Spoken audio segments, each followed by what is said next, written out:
Hello everyone, moving on from our last video we looked at effects and how to add them into the mixer. So we looked at inserts and also send effects. I want to look at the next part of the channel strip, which is your EQ. Now an EQ can be used in various ways inside Cubase or any other DAW for that matter.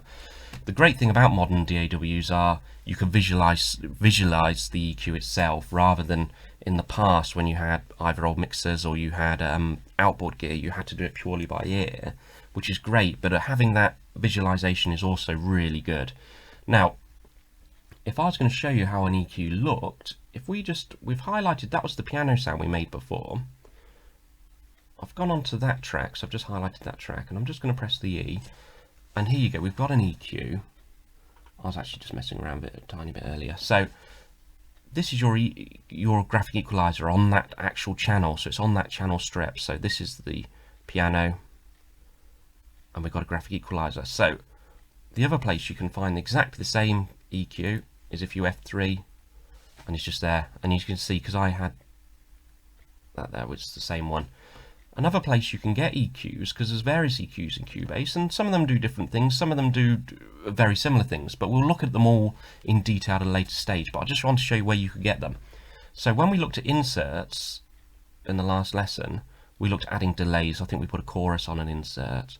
Now EQ is also in that drop down menu, and we've got various EQs. This is in Cubase Pro 9, but whatever version of Cubase you've got, or whatever DAW, you'll have similar sort of things.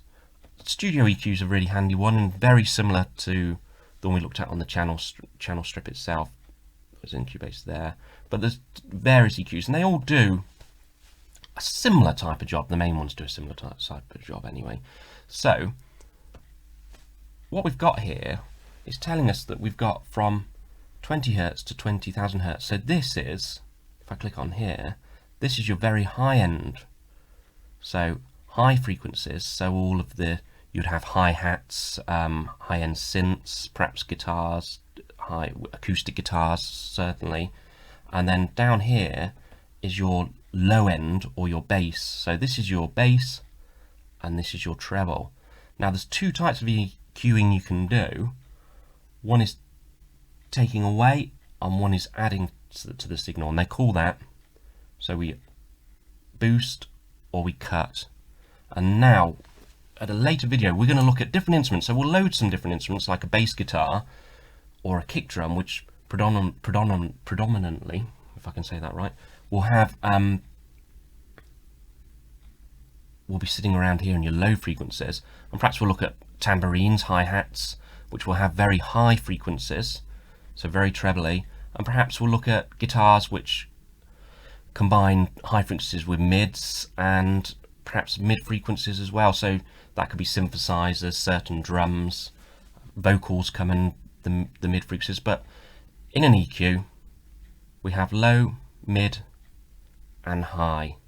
Okay, so good luck.